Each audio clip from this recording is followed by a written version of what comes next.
coming from a place of caring and kindness and understanding people is the most important thing we can do to get us through crises. When people are angry, it's because they're afraid. And when people are anxious, it's because they're afraid. And if you can help them deal with that and deal with the fear, you can get them through things. And recognizing that we don't know everybody's story. And I say this, we're in the same storm, but we're not all in the same boat.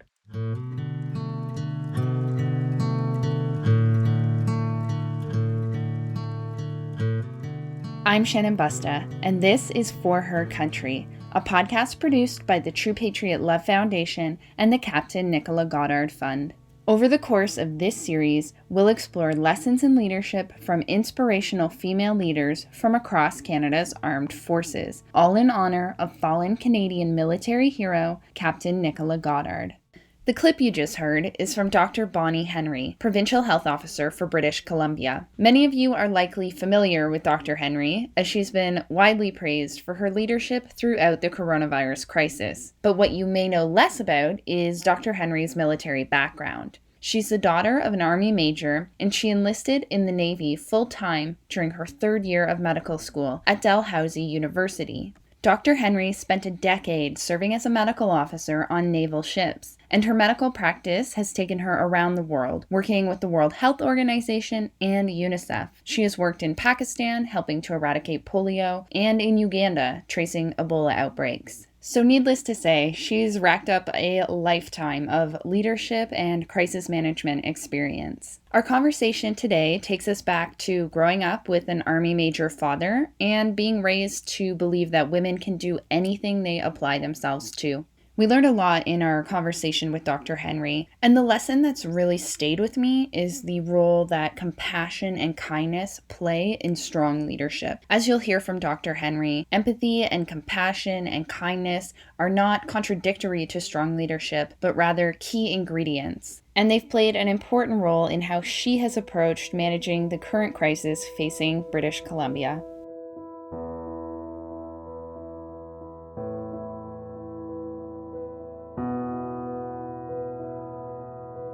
Dr. Henry, thank you so much for joining us on the show today. It is an honor to have you. Your father was a major in the Army, and so I'd like to start off our conversation by asking what it was like growing up with a parent in the military. Yeah, so I come from a family of 4 girls, and my father was a tank driver, as we like to say. But you know what? We moved around a lot. He was posted many, many times. So you do develop a certain resiliency when you grow up in that sort of a lifestyle. And, I did learn a lot from my father around time appreciation. He was very much about being on time, and that stays with me. But he also, despite the military being, very structured and organized and very male-dominated, particularly at that time, my father and both my parents brought us up to believe we could do anything we wanted to do as girls, as women, and that they were proud always of our intelligence and doing well in school, and always very encouraging of us to take on things. So that was part of my growing up. And you certainly did take on things. I know that you enlisted in the Navy full-time in the third year of your medical degree, but were you in the reserves before that? Yeah, so I had been in the reserves through much of my undergrad and spent a lot of time first with Brunswicker and then with Scotian when I was in medical school, and then yes, I enlisted in my third year of medical school. I joined the Reg Force. And what was behind that decision? What motivated you to enlist full time? Well, there's a couple of things. Part of it, of course, was financial. It was challenging. Medical school is always a bit of a hard slog, and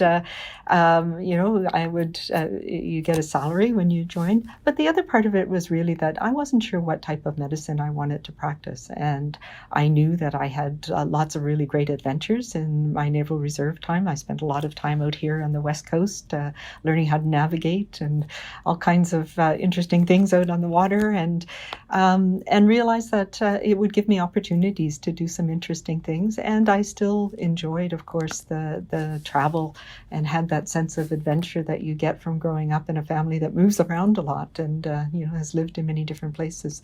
So it was a combination of things that drove me towards it.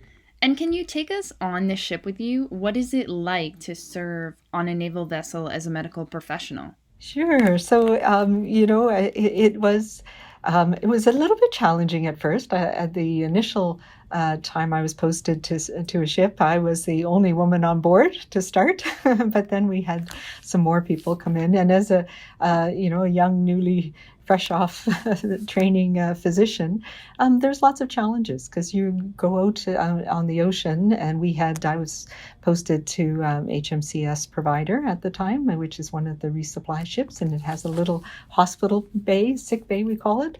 So it had I had my own little examination room. We had an X-ray machine. We had a little laboratory, and then I had a little four-bunk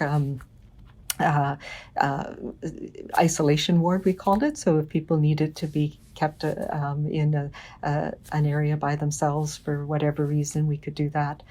But, the days start like everybody else. You get piped awake in the morning, and I had a cabin that was inside my sick bay, which meant that everybody knew where to find me all the time.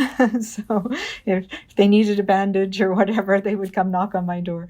But it also meant that you got to know people really well. And I had a really good team. We have medical assistants and physician's assistants in the military that we work together, and you learn how to do a little bit of everything.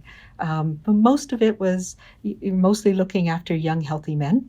So in the morning, it'd be coughs and colds and sore backs and sore knees, and people who had tripped, or if we were in heavy seas, we would have people who would get broken bones or bruises or cuts. And I did a fair amount of dentistry, sort of basic dentistry, because things like that happen when you're out in the middle of the ocean and in a steel ship. But our days were, there's a rhythm to them. And I really loved some of our time at sea, where we'd be out in the middle of the ocean. And some of the things I remember are, stopping in the middle of the ocean we're going from Esquimalt here in the West Coast to Hawaii, and stopping to have a swimming exercise where you'd scramble down on, I always wore a life jacket because I'm not a great swimmer, but you're out in the middle of the ocean and you're thinking, okay, the closest land is a mile down. and the big swell would come and you wouldn't be able to see the ship, and you can really feel like just how far you could be in the middle of nowhere. And, you get into a rhythm and a life on board the ship that was sometimes challenging.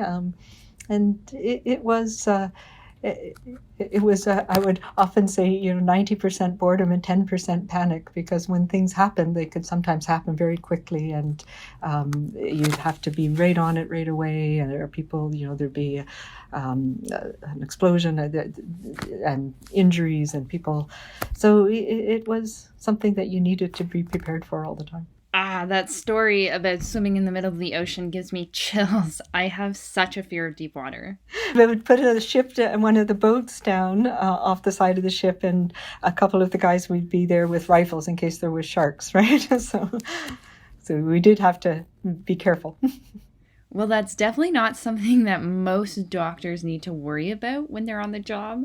What was it like for you in those days, being the only woman or one of very few women on a naval vessel? It was challenging in many ways. It was a changing time in the military. It was a time when women were in more and more roles, but it was never easy. I used to think, I just like to get through the day without somebody reminding me that I'm a woman. I think I had it a little bit easier because I was a physician, and so I had a certain I could make your life miserable if you weren't nice to me. But I also had a role that meant that I cared for people, and I was the one who was looking after them. And so it was a balance of that, and at a very, because I was an officer and had that role, I also had to sort of set some guidance for a lot of the younger women who were in other trades or other parts of the ship, and that was challenging too. So it was a time when we were all learning how to figure it out, and there was. Some days it was better than others, let's just say. But I learned a lot about living in close quarters with men and women, and how you go through stages. And people do go through these cycles of getting along and then not getting along. And you have to do things as leaders. You have to be able to support people going through all of these different phases when you go to sea for long periods of time in particular, because everybody has a different story. There's things happening at home, there's being away, there's that adjustment that you go through before you leave, and then when you go back to your family, and everybody takes that with them. And as a leader, you have to be able to help people through that, and recognize that somebody may be acting out today because they just got a message from home that made them upset, or they're not getting along with the person that they're in a very small cabin with, and there's 6 guys all in this very small room, and you don't all have the same patterns all the time. So a lot of our role was helping people work through those different things in their lives, so that we could as well support each other and build that level of trust that you need for when things went bad, or when you needed to be really on your game. I'm Catherine Rusk.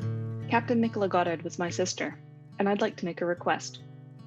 Military service can bring great challenges and sacrifices. Women in particular can face unique issues. Help True Patriot Love and the Captain Nicola Goddard Fund support Canada's servicewomen, veteran women, and their families. True Patriot Love Foundation is a national organization that supports the military and veteran community by funding critical programs across the country. Please consider donating today towards their mission at tplgoddardfund.com. No donation is too small. On behalf of my family and the Captain Nicola Goddard Fund, we thank you for your support.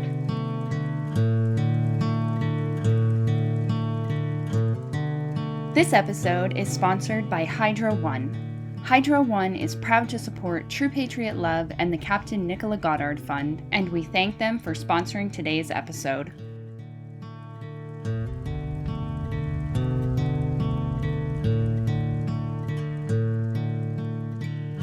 You've obviously been in the business of helping people for a very long time, but I'm wondering how your time in the Navy helped prepare you for the challenges you've been facing since the coronavirus pandemic.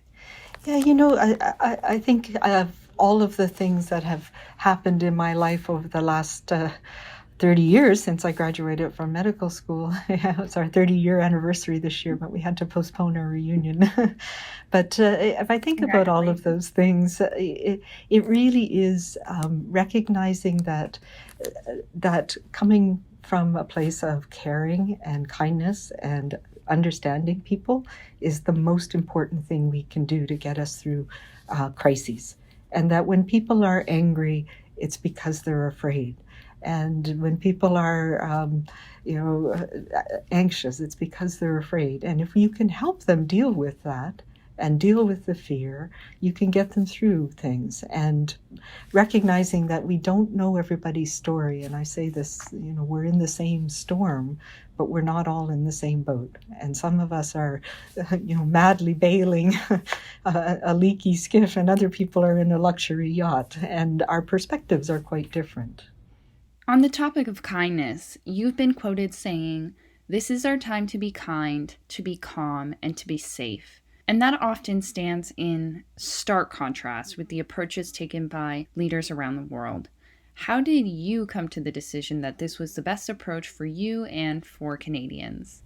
Yeah, I think I innately knew it from my experience in all these other crises, that if you care for people in a crisis, that's what helps minimize the trauma. We're all, when you're facing an unknown virus and cases are going up, and you're seeing what's happening in other places around the world, there's a sense of anxiety and fear that keeps people awake, and I know it well. But if you're able to say, okay, here's what we know, here's what we don't know, and support people with kindness. And that's where we need to give each other the benefit of the doubt.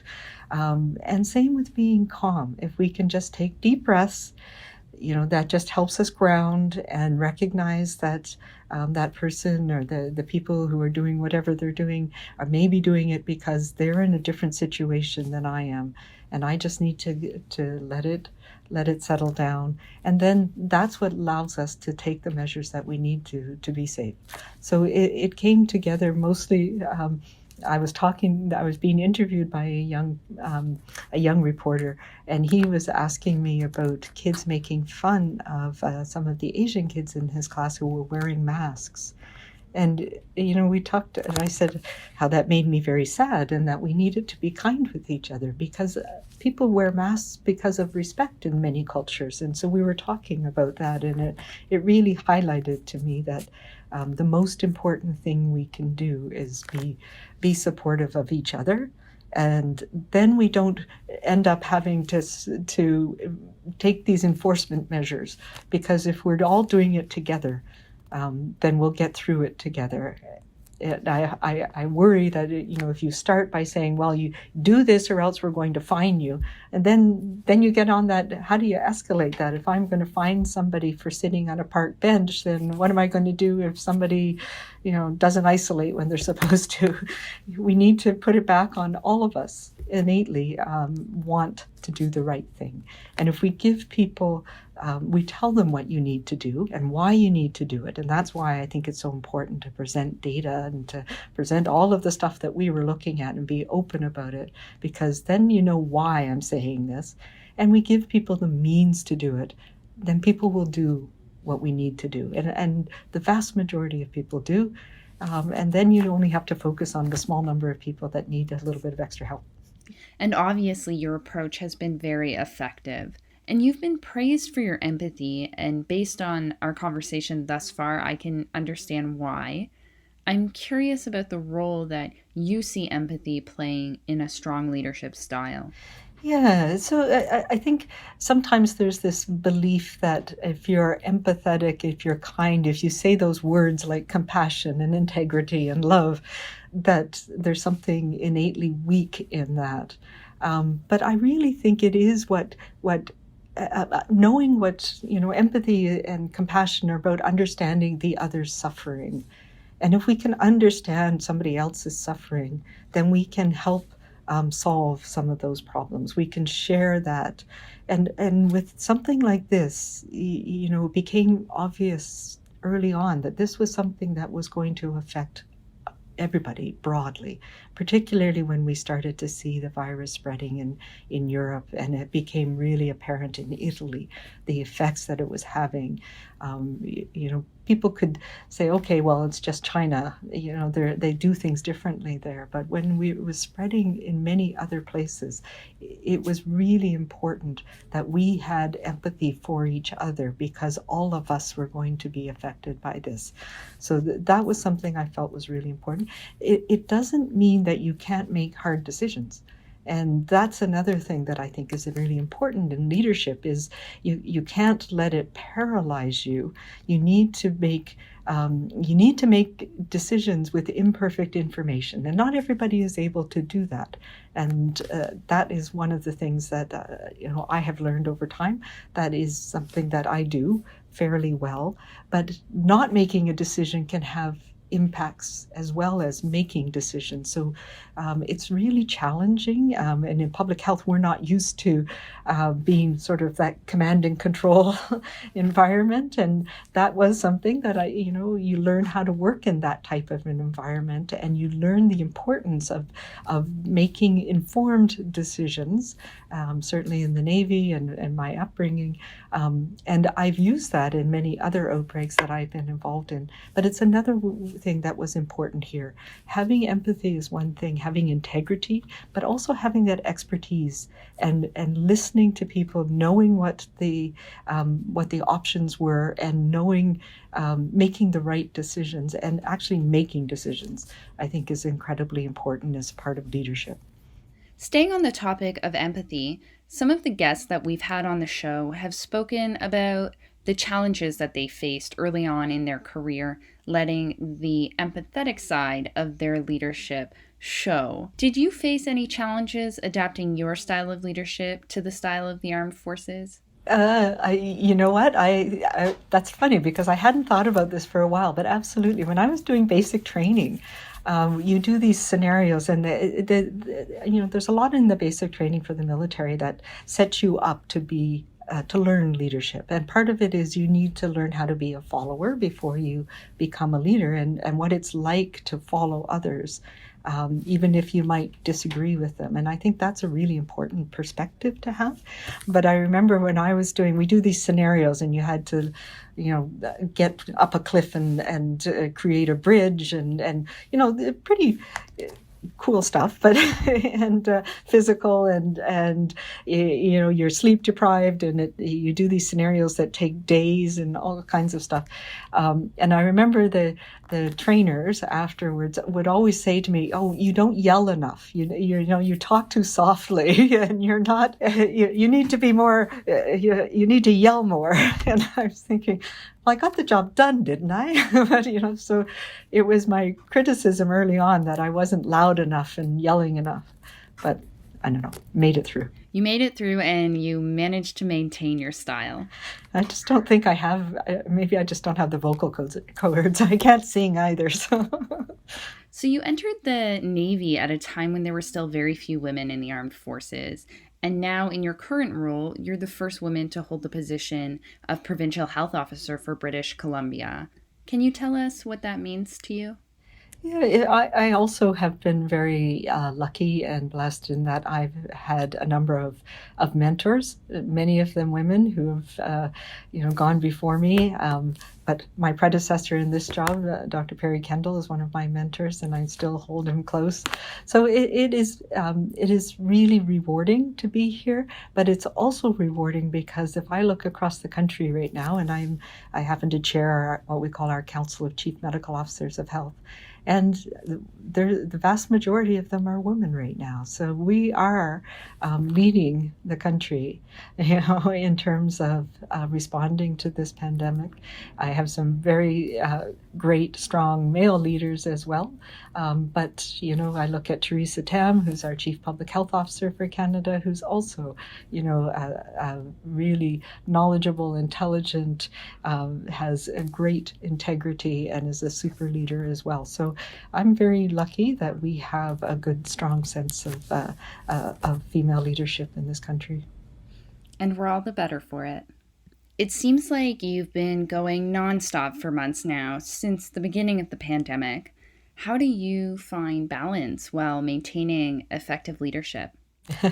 Yeah, I'm not sure balance is where I'm at right now. I have to say that it does tire you out. Part of being a good leader, though, is recognizing the things in yourself that when you do need to take that time. And I have had a number of periods where I've been very close to the edge and needed to take some time to think, and finding that time is really important. And part of doing that is having people that you can trust and being able to trust people, and letting it go, even if people are doing things that might be slightly different than your approach, as long as you have the same aim and you know where you're going together, you do have to let people take it on. So I do have people that take on things.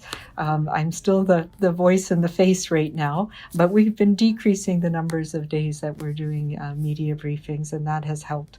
But I'm definitely due for a bit of a break, and I'm looking at taking one soon. So it is important to have, I also think a mark of a good leader is to have a succession plan, to have people who can take over from you, so that if you're hit by a bus tomorrow, if I'm a good leader, there's somebody else who can immediately step in and take my job. So that's what I've been trying to look for. I have to say that when we started this pandemic, unfortunately, I had not replaced my position when I took over. So it's been a bit of a challenge, but I have some great people who have stepped up and are working with my team right now. So that's a really important thing. Well, we all hope that you get a break soon. You certainly deserve it. And you've already shared a couple of really great stories from your time in the Navy, but I'm wondering if when you look back and you reflect on your career, if there are any moments from your time in the armed forces that really stand out for you. Wow. Yeah. There's the one thing about the military is that you're thrown together in a situation where you have common suffering, and common suffering builds strong bonds. As I often say, I say that about the Maritimes where I grew up, because we have some pretty wild winters and things, but people look after each other. And I think about some of the things that we went through in the Navy and other things that I did in the military. And it is those times when you have a common purpose that you build that connection with people that really stay with you. And it gives you, those memories of being part of a team that is doing something. And those are things that I carry with me when I'm talking to people about how do we get through this storm together, by recognizing that we are all suffering, and by supporting each other. And that's how we can reduce the traumas on each other. And one last question before we let you go, Dr. Henry. Many Canadians and folks around the world are feeling very scared right now about what the future holds. Do you have a message of hope that you'd like to share with our audience? I do. You know what? Things are still quite scary, I guess is the right word. We have not controlled this virus. It is still, causing a lot of death and destruction in many places, including very close to us in the United States. But the things, we know way more now than we knew even 6 months ago when this started.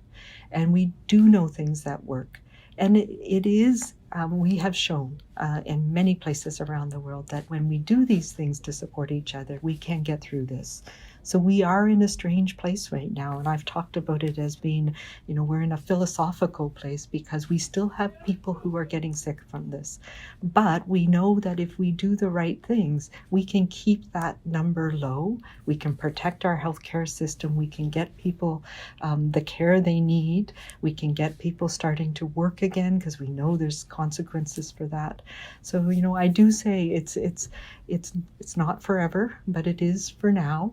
And if we continue to do these things, we can find that balance that will get us through the next year until we have a vaccine. I think that is something that is going to be really important for us.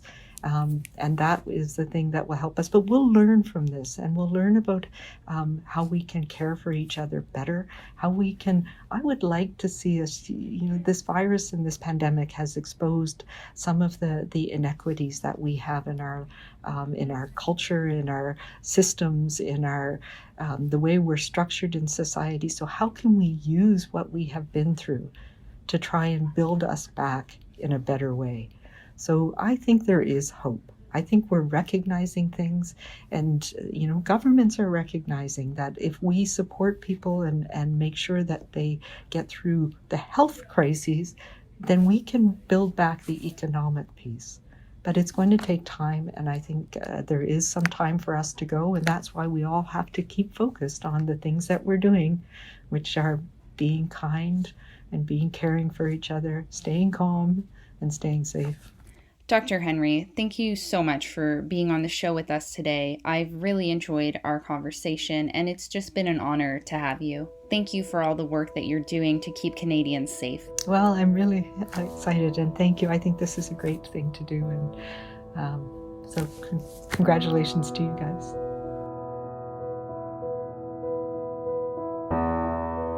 And on the next episode of For Her Country, we speak with Lieutenant Navy Jen Martin about her career in the Navy, those challenging moments where you really grow as a leader, and how she found her way to Afghanistan.